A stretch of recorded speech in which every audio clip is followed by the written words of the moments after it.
नमस्कार, मी डॉक्टर संदीप पिटके, स्पर्श क्लिनिक खारघर येथून. आज आपण जाणून घेणार आहोत पित्ताशयाचे खडे व त्यासाठी आयुर्वेदातील चिकित्सा.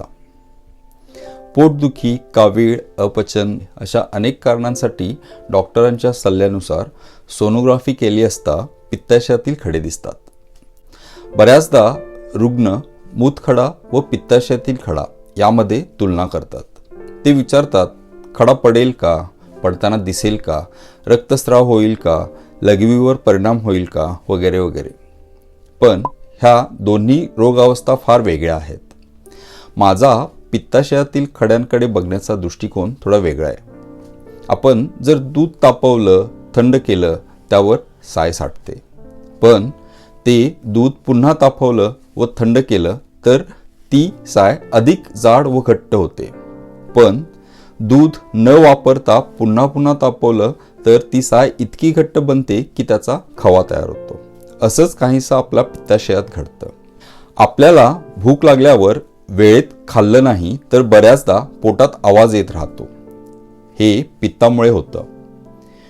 वेळीच खाणं नाही झालं तर तयार झालेलं पित्त पित्ताशयातच राहतं. मग ते पित्त साठून जाडसर बनतं.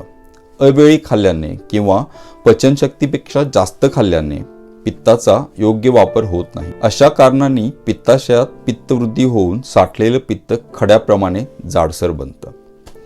बऱ्याचदा पित्ताशयातील खड्यांसाठी शस्त्रक्रिया हाच उपाय सुचवला जातो. वात दूषित पित्तावर उपचार केले की बऱ्याच रुग्णांमध्ये शस्त्रक्रिया टाळता येऊ शकते व रुग्णांना आराम वाटतो. स्पर्श क्लिनिकमध्ये आजवर बरेच रुग्ण विना ऑपरेशन पित्ताशयातील खड्यांसाठी यशस्वीरित्या चिकित्सा घेत आहेत.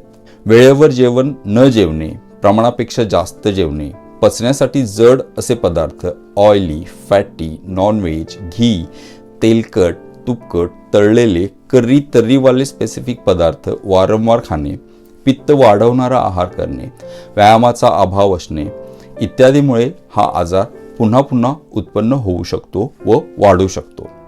यामुळे रुग्णांनी उपचारासोबत जीवनशैली सुधारणे हा देखील चिकित्सेचा महत्त्वाचा मुद्दा आहे.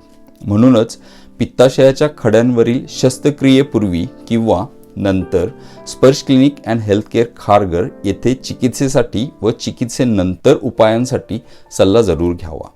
आमच्या अनेक केस स्टडी जाणून घेण्यासाठी व्हॉट्सअप चॅनलला सबस्क्राईब करा व आमचे रुग्णानुभव पहा. निरोगी रहा. धन्यवाद.